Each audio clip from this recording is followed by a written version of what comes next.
morning, good afternoon. How are you today? Very well. How are you? Good to be alive. Thank you for asking. Thank you for being here. I appreciate you accepting my invitation. Thank you so much for having me. Welcome. It's an honor. When I mean, to think about all that you've done and all that you are, the song She's a Bad Mama Jamma comes to mind because you are impressive. I mean, let me ask you, as it relates to your acting and the television, the creative aspect of your personality, did that start when you were 11? I mean, going to college at 11 years old, was that the birth of it? Or, I mean, and graduating with a degree at 15, are you a certified genius? I mean, tell me about that. Well, I just, I have to thank my parents, everything. I'm a firm believer of everything contributes to who you are, everything positive and negative, I don't like to let moments pass. I don't like to have regrets. Okay. So the funny thing is I grew up, watching Hollywood at a young age. Sure. Certified genius, I don't know, my parents worked really hard, both of them were military. Mm-hmm. I watched my stepfather budget every single day. Okay. I saw the value of everything, and I've seen, you know how old, close to how old I am, and I've seen a lot happen and a lot change. So certified genius, I don't know, I've never tried to apply for Mensa or anything like that. I was just a homeschool kid. Okay. That one day I walked in with a friend that was actually needing to go to summer school with the college. I took a college entrance test and I went home, and I can't even remember if my mom was aware that I went for this test or not. But I went home and I gave my parents the results, and I pretty much said, here, and I left the room. And the next thing I knew, I was taking one class a semester.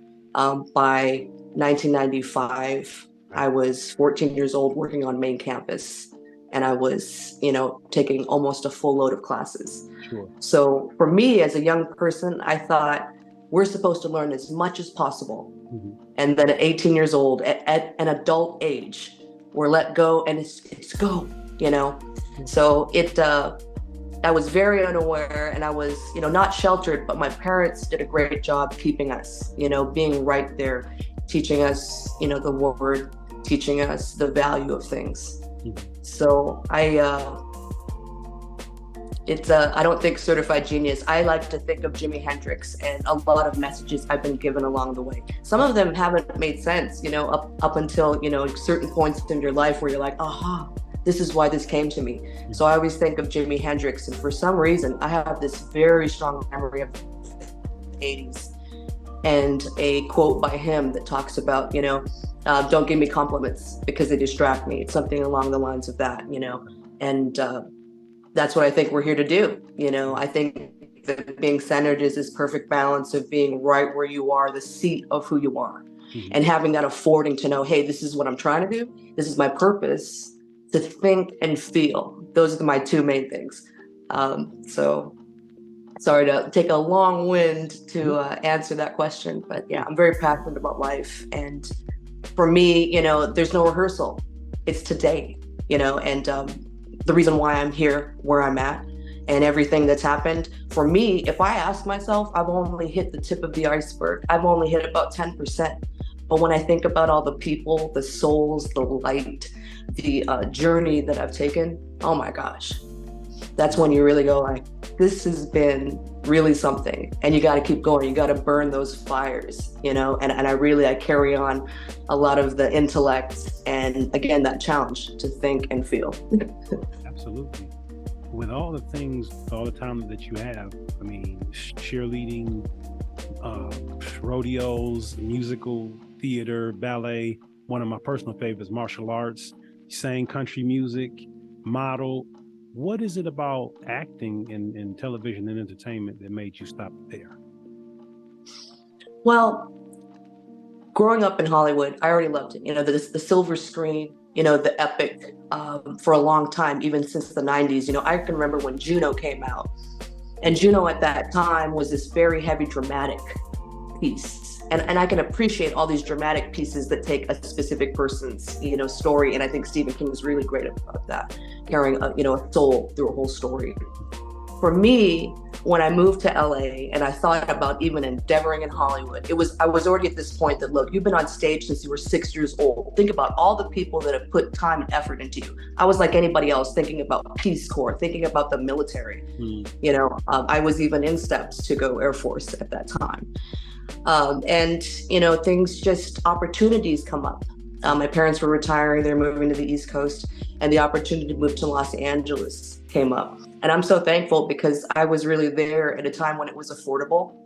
You know, I didn't have time to go around and audition and do any of the things that a lot of people do when they try to jump into the industry. So for me, I wasn't ever even trying to jump in. You know, I've always wanted to do something from an intellectual place, I think, and sure footing. You know, so when you talk about martial arts, you know, that foundation, what is my dojo? I think I've made that the gym at times. I think I've made that, you know, my home. You know, I remember working for Nike. Nike taught me to have a vision wall. So I had this wall up, and I remember certain things, you know, they were kind of just getting tossed to the wayside where I was working. One of the things was the signed Carl Lewis poster, right? And, you know, when I look at things like that, at the time, even I was working for Nike, I was training Jordan. And I love, he takes on a 10,000 hours, you know, piece about your craft and how 10,000 hours really contribute to that.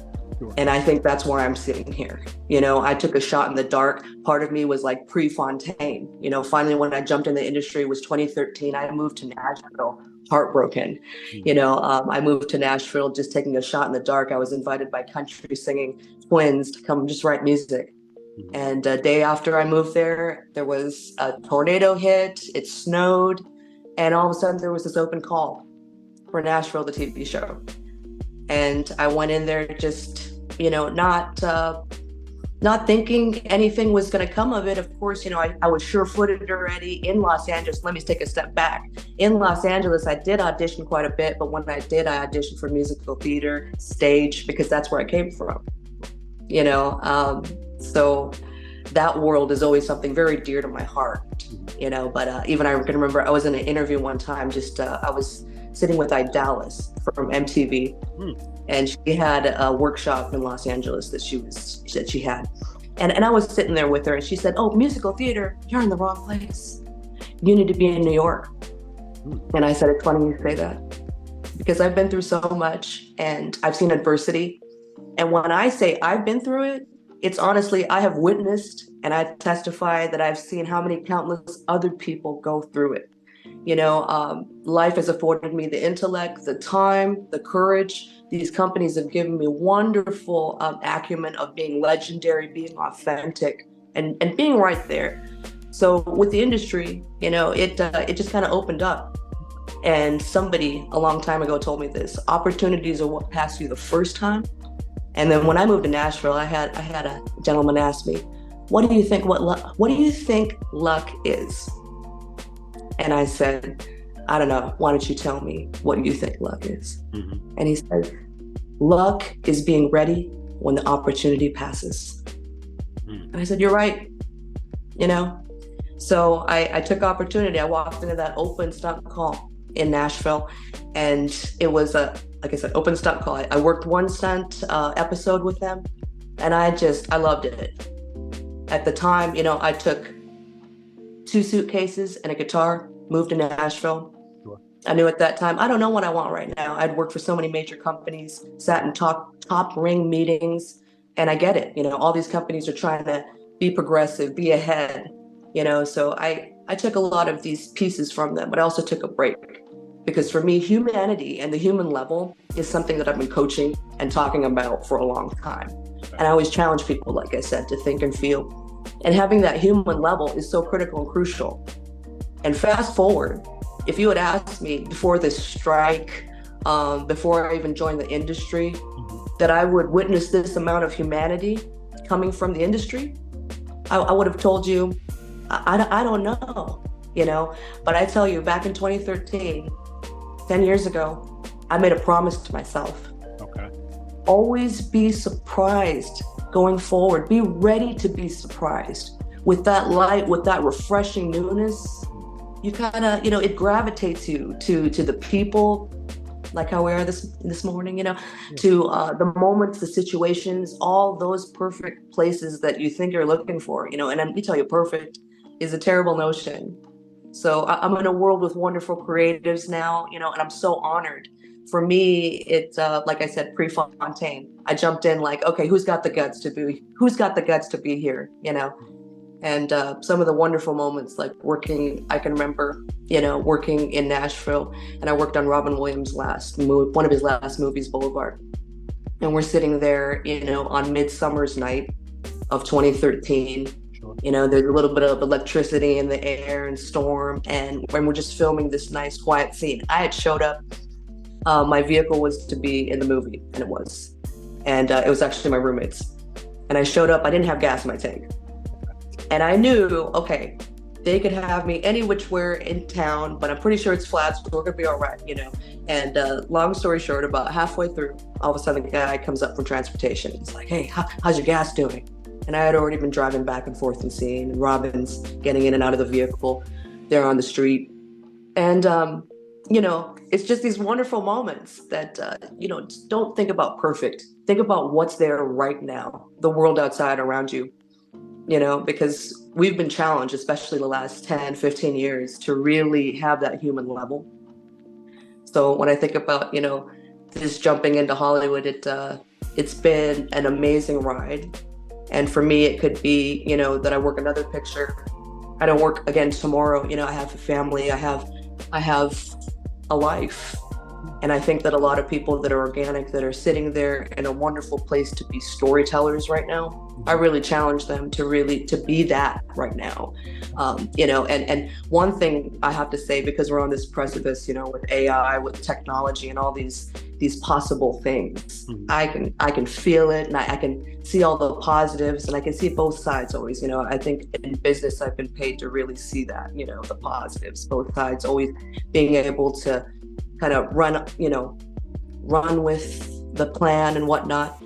And, I really challenge storytellers right now to tell their organic human stories, even with all the errors, even with all the stumbles. It's so important right now, and it's a great time. So I really thank you for having me this morning. I just want to say, before I miss that opportunity, thank you. Well, you're welcome. You're welcome. I'm grateful that, again, I'm grateful for you I'm grateful that you accepted my invitation and I'm able to have this conversation with you. Again, just going through just different things that you've done. It's just so interesting because you have so much talent and so many things that you're good at. You could very well have gone towards more of an academic direction, but you chose the arts, but even still retain, you keep the academia. Even listening to you speak with such wisdom and education. Do you write? I mean, are you a writer as well? Yes, I write. I actually I republished something, Memoirs of a Barista, that it's just a poetic slam. It's not for everybody. It's definitely 18 and over, and it's just poetry. It's flowetry in a sense, and that came out really 10 years ago, more than 10 years ago. 2000, I believe 6, 7 is when I first penned it, and I was slamming that on Hollywood Boulevard in LA. Even at that time, 2006, 2008, I was already writing different musicals, different pieces. You can go on Facebook. I know that there's like a children's story too, Villains, that it's funny. At that time, I'm writing that. They're doing Once Upon a Time on television. So the interesting thing is that, as creatives, we're all kind of there I think we're all honestly there in the ether of it, the creative momentum, all of it. So yeah, I do write. I'm trying to definitely give more to the industry. I've been somebody that, when I really looked at getting into it on a level of, okay, here's a pursuit.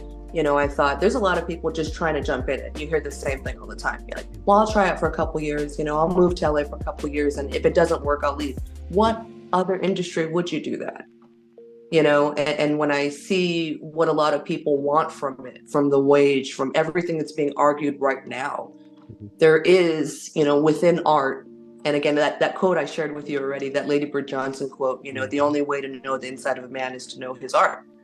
I think that's critical and crucial. And you have to be able to show the art that is you.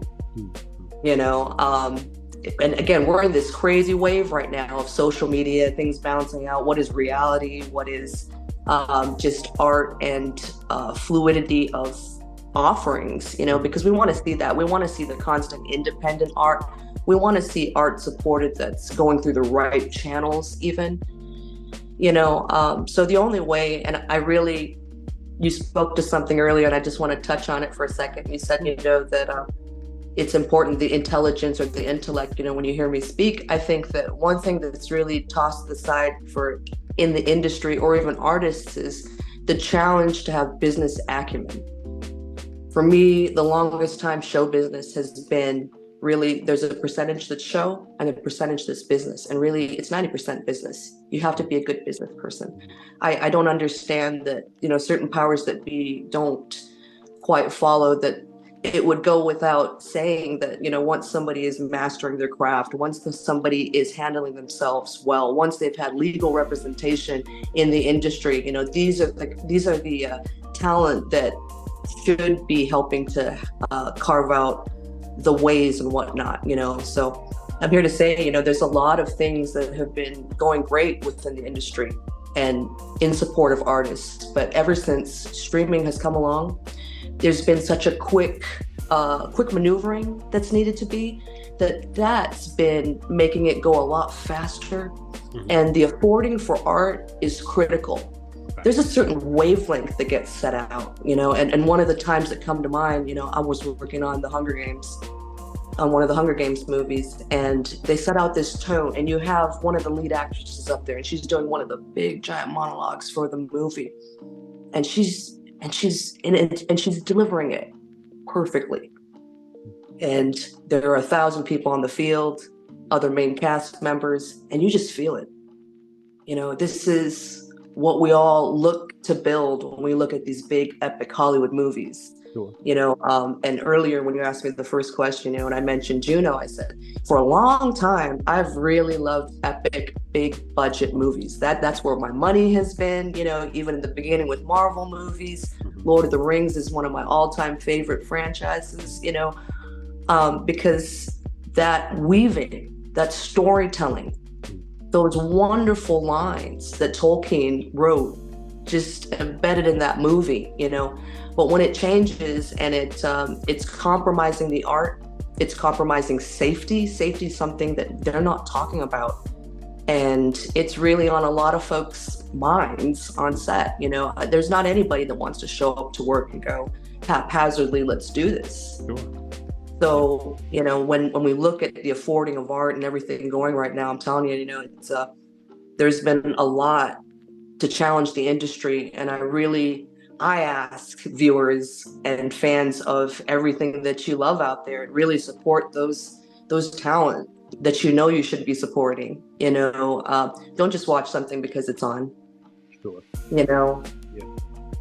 There's dialogue within contracts right now that are just stating, hey, the phone's the main screen. Keep that in your hand.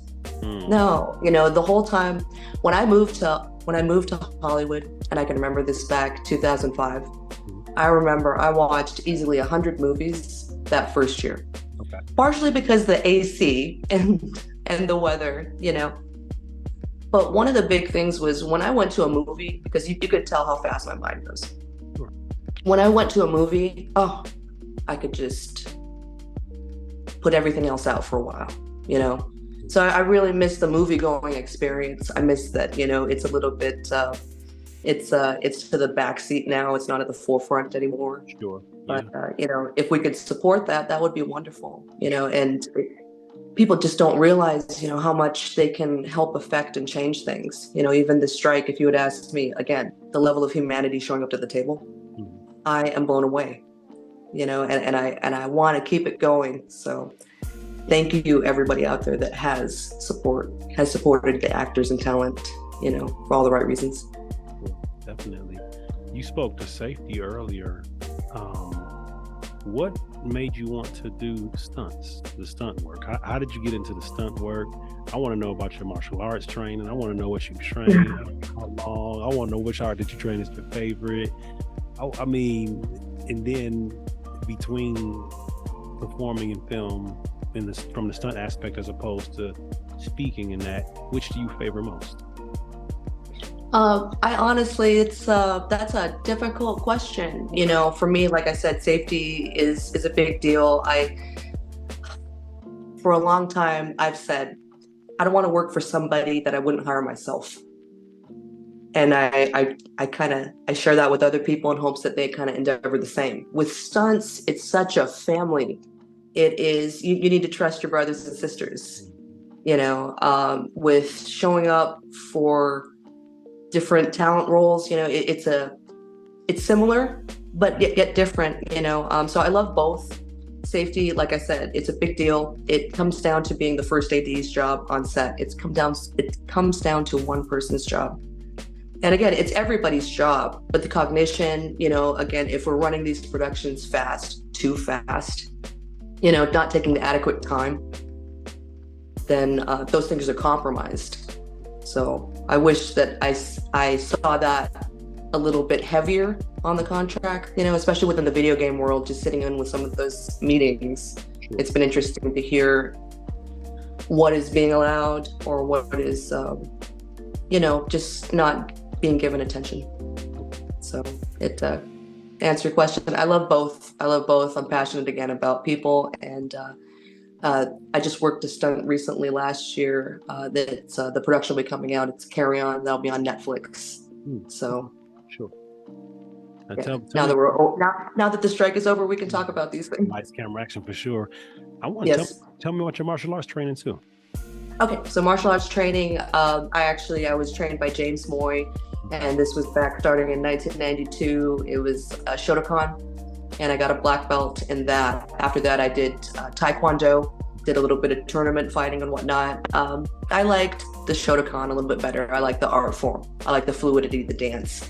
I've also trained with Shaolin LA, Tai Chi, Kung Fu. And I think my next step is Wing Chun. Really. Now, of all that you've trained so far, you might have already said, you said Shotokan was your favorite, right?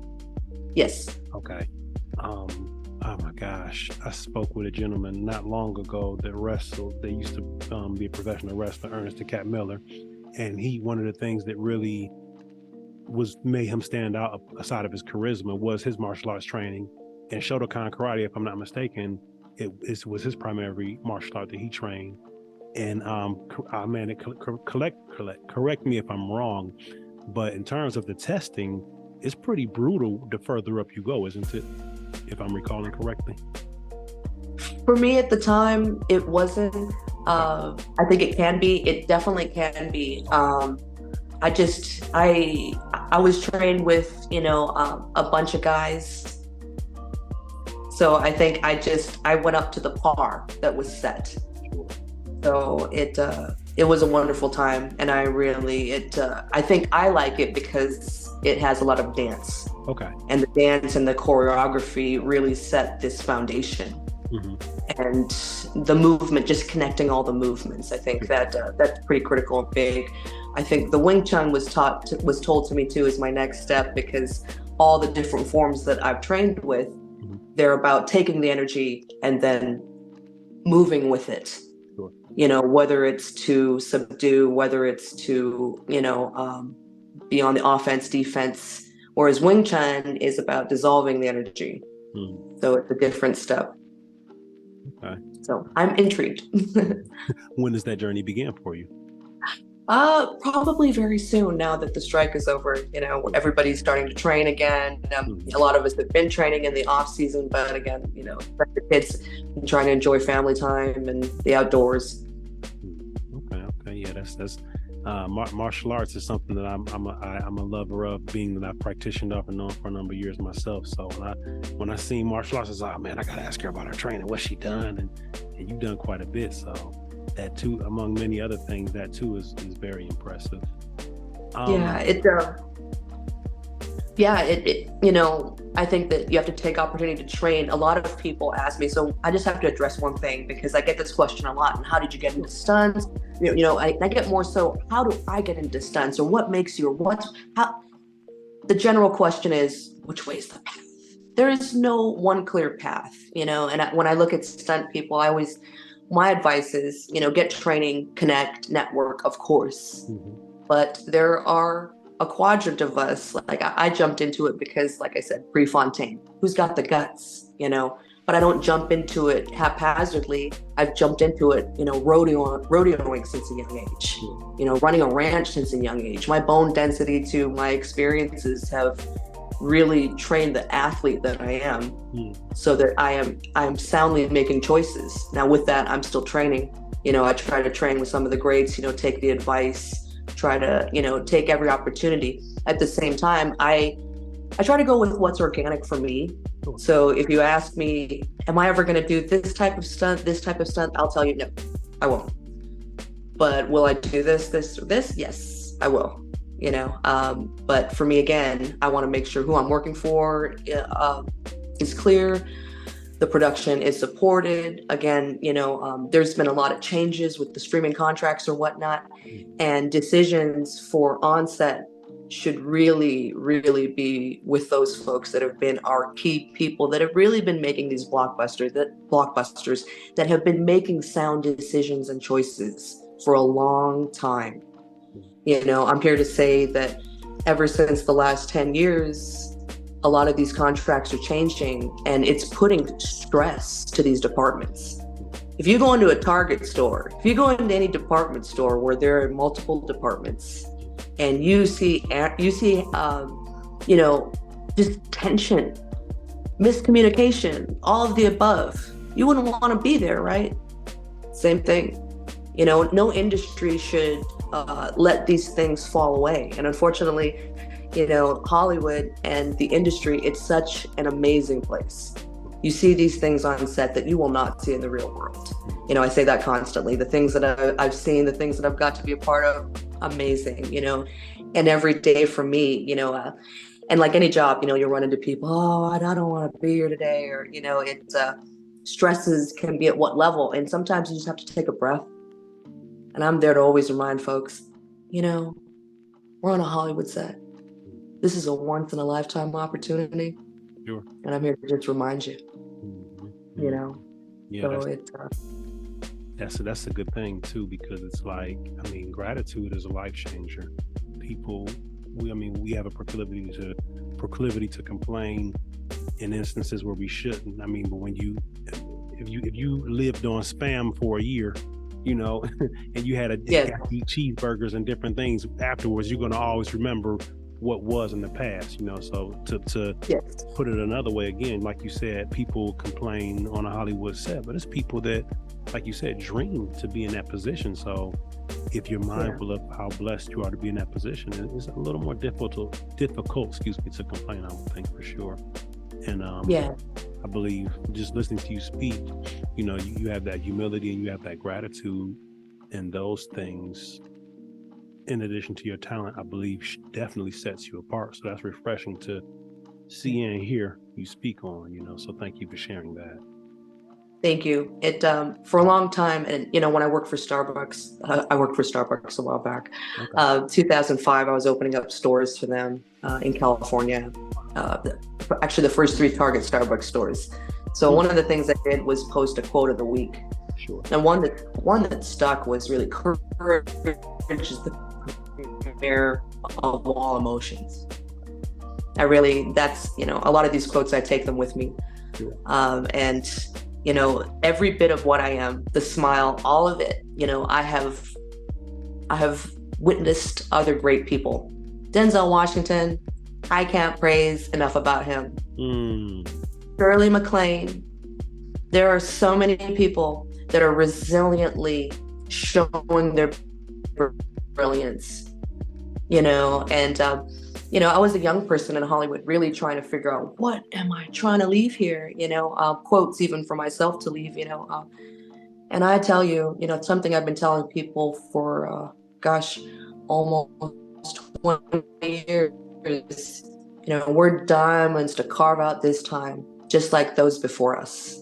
And just about every answer to life is within, but we've got to shine it out. And a lot of times the answer doesn't quite hit us unless we shine it out and it bounces back. And that's why we need each other. We need to shine the light and the brilliance. It's and I think it's Robert Earl Keen, a bluegrass musician. He talks about nothing's created in a vacuum. You know, we're all part of each other. So it's as the world is, you know, looking for answers constantly, I find myself being a mom to the world. I'm challenging other moms, like, hey, you know, you got to be a mom to everybody out here. And some of the things is sharing that, you know, it's all going to be all right, but to also be part of everything. When you look at everything around us, there's nothing created by one person. You know, it all matters. It's all amazing. It's all brilliant. You know, and I hear so many young people too searching. That's why I mentioned the thing about moms. You know, I could be on with, you know, a rep across the country that's in her 20s, you know, to somebody else that's in their 30s, 40s, and I hear the same thing happening across the country. You know, and there's a lot of stress, and I'm just keeping it to this nation right now because, you know, for a long time I've said, you've got to worry about your home first, then you worry about your neighborhood. Then you worry about the city, then you worry about the state, you worry about everything else. But, you know, Denzel, I really, this week I was reminded again by something he said, you know, especially for young people. It's like, boy, you got to turn off the phone sometimes. You got to get out there, you know, and I agree. You know, one thing that's been wonderful just in this lifetime to see, you know, I've challenged women especially. I said, you know, as I see, you know, a lot of folks questioning, you know, what I should be out there, you know, the representation, be light, be love, you know, don't hide, you know, women, the beauty here that people are should be represented, should be seen. You know, we bring in the seasons, you know, for a long time, we've been dancing in the seasons, we've been bringing in the we've been bringing in the harvests. All of it's important. So I'm there to say, you know, celebrate, but we should be in a restorative state. We should be where, you know, value is reset at times. And it's okay to go, hey, this didn't work. Let's move forward, let's try something else. So when I see that happening, just even in my industry, seeing it with people, I'm happy to see that happening, but I'm also here to challenge, like, hey, don't settle for things. And it's funny because I never saw Wrinkle in Time, and then finally when I saw Wrinkle in Time in the theater, you know, I never read Wrinkle in Time. Okay. Like I said, I was a homeschool kid, so, you know, I got some of the curriculum, but not all of it. Okay. And when I saw the movie and I saw Mrs. Who, I said, wow, that whoever the author that wrote Mrs. Who's character was amazing. Because I find, you know, that there are a lot of folks looking for universal truths, and quote have kind of become that. You know, they've been these wonderful brocades of intellect that really certain beings have been compelled to leave behind. And I don't know if you know, but one of them too, Ralph Waldo Emerson, there are quite a few. You know, we have these wonderful, beautiful quotes by them. I've seen magnets in countless homes. But when you look at the other works and the other things that they've had to share when it comes to humanity, women's rights, civil rights, and the era that they were born in, it's amazing. You know, that we have just the tip of the iceberg with some of these folks, you know, so I'm mentioning that so that way, you know, maybe some people that are listening in can kind of share that and have the reminder and look to those works. C.S. Lewis too, I really love Mere Christianity. Mere Christianity, the title, initially I said, oh, I wish the title was something else, you know, because on a lot of levels, it is something else. It really, the BBC asked C.S. Lewis to come and speak on what he had faced in war with the good and the evils of man. Because at the time, I believe, and don't quote me, but he flew 13 bombing missions and he couldn't go. So he wrote this book. And this book is a wonderful telling of love, of a guidebook in a sense. Just, you know, you can feel the care, you can feel the intellect, and, you know, the unspoken love and care again for what a human faces, what the soul faces. I don't know if I mentioned too, you know, we were talking about the medical field. I'd worked hospice. for my last stint of really working in the medical field heavy. And for me, it's I'm here to have those tough conversations. And I've always challenged my friends, people I know, anyone, hey, I'm here for you. And oh boy, when I tell you that, I have a poignant memory and quick story to tell you. So I can remember working for Starbucks, and I'm sitting there, and I'm doing the typical thing. I'm 24 years old, I'm thinking, okay, bills I've got to do, okay, and I'm working out. I'm in my flow, and all of a sudden, there's this person in front of me, and she's telling me about XYZ stresses that are going on, and it's just this whole whirlwind of everything. And I get her a cup of coffee because I know that's what she needs. But I also tell her, I said, hey, so I'm here to tell you, with all those things that you're telling me that you're going through, and I can feel them. Boy, can I feel them. I said, I want you to feel that they're all coming from the same direction. I don't want you to know you can just turn the other way. And I challenged her to pray. And I said, you don't have to stare all that head on. It's not about you facing all of that head on, and as strong as I can be, as smart as I can, sound, all of it, I'm here to be the light and the being that I am, to be the messenger, Hermes for a long time, symbols, anybody that's an artist, similar like how I am, I paint, I use all these different mediums when you talk about writing. And when you're an artist, you use any bit of it, and symbols are really important. So I've had wonderful conversations. Eric Theodore, if you look up his art in LA, I got to meet and work with him at Nike. And really before he did a lot of these really, really milestone, touchstone, endeavors, go look at his art, you'll see why. I can still remember, he turns to me one time, we're sitting there just, at Nike, and, we're formulating the plans for what we're going to do. Olympics are coming up. And he says, thank you for being who you are. I see you. And we had a conversation just about symbols and the importance of things. So all of it is really important. As I sit here, I'm awestruck just sitting here with you, getting to share, all of these things. It's really important, like I said, all of it, humans with the flaws, everything. What is a word of encouragement that you would have for someone that's going through a tough time? And I know tough time is a relative, but what's a word of encouragement that you would share with them? Oh gosh. And I have to tell you, this has been really about the last, I want to say 3 months. It's been an echo, and it, all of this right now, it's passing, it's the mist. Stephen King, I can't praise him enough. As a young kid, when you talk about, going through the martial arts, or the brutality of, the hardness of the levels and achieving things. Stephen King, boy, he helped me as a young kid, and what I've seen, and if I could ever thank him, he's helped legions of kids, embody the things that have frightened them, whether monsters, whether people disguised as monsters, all of it, and the mist, when I say the mist, all the fog that's right now, whether sometimes it's people's own creation to the stresses, everything that's trying to choke or, cause you to not go outside in the sunshine. Look beyond it, because there's always breathing room beyond it. I think a lot of what's going on right now, people have to have that refreshed state.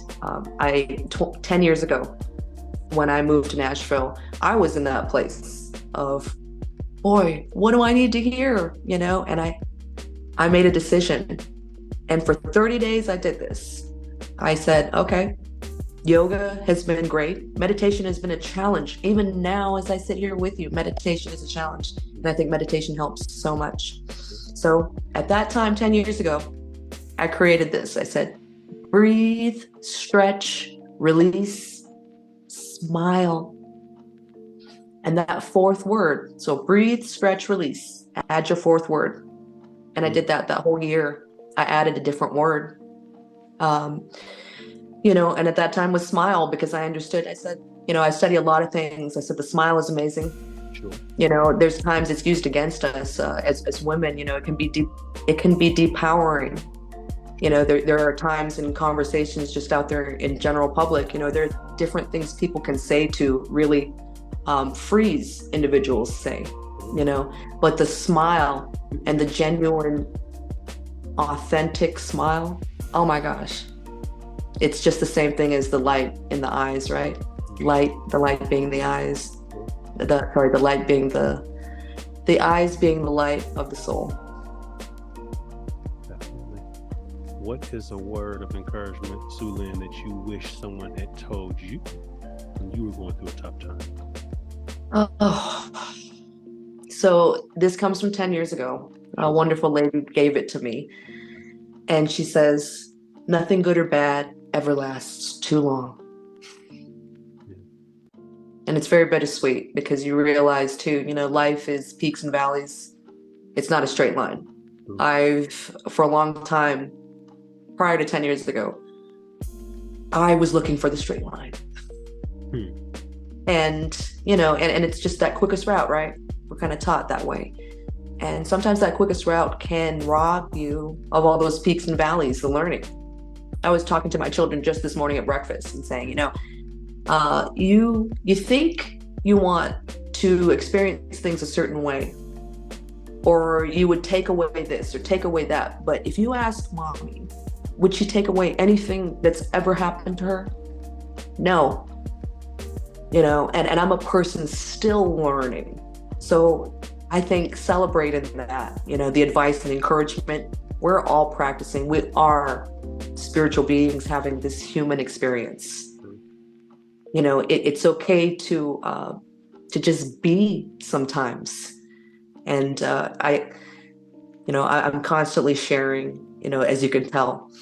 And this week I found myself telling somebody I love deeply this, and I said, I was told, and this was at a point in my life about, I want to say 15 years ago.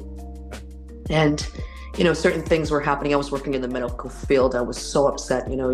I was working in a field where 16 hours, you could be working with a patient 16 hours, and the 8 hours you're off. They're not receiving the care. They're not, nobody's fighting for them. And in those 16 hours you're there, you're fighting for them. And I remember I was talking to this lady, and she asks me, about everything that was going on and whatnot. And I told her, and she said, the one thing always, and it's funny because Star Trek, you can tell I've got a lot of Star Trek in my background, right? And I love Star Trek. I worked for them. She goes, well, right? Yes. And she goes, good or bad, never be afraid to go boldly. You can't just be about the positive. You have to be about everything.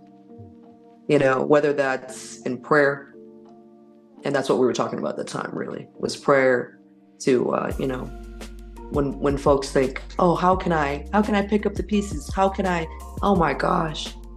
The personal trainer I am will tell you every single day, your body is sitting there, all this mountain of cells and life just ready to heal.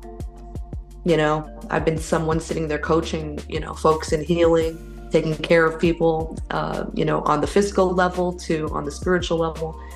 And encouragement, boy, it's all around us. Get out there in it, and celebrate.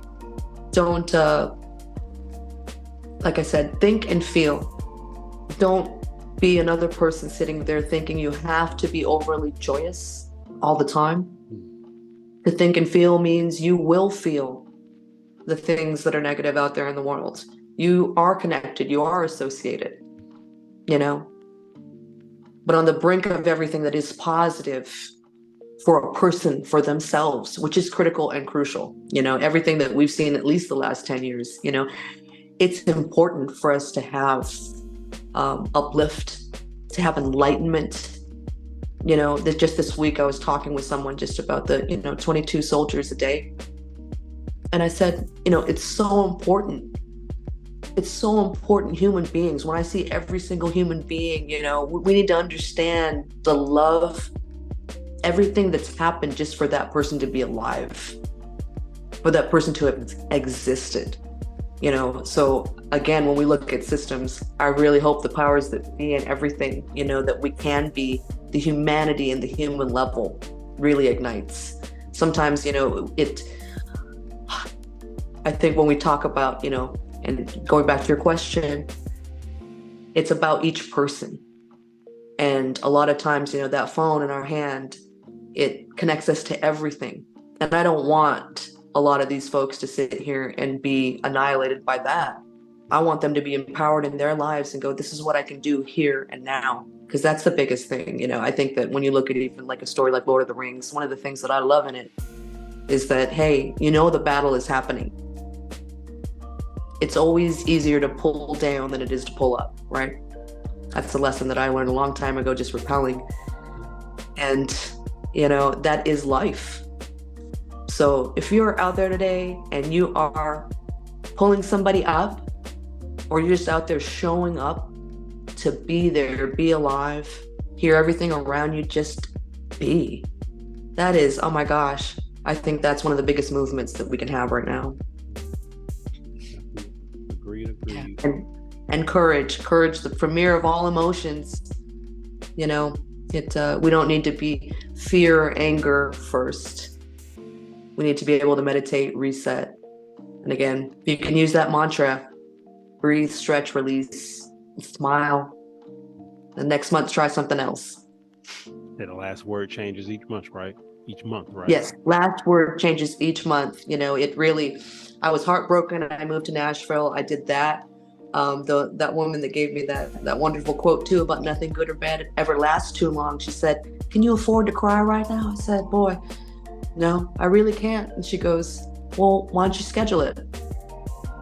All of a sudden I did. It only took about 2 Sundays.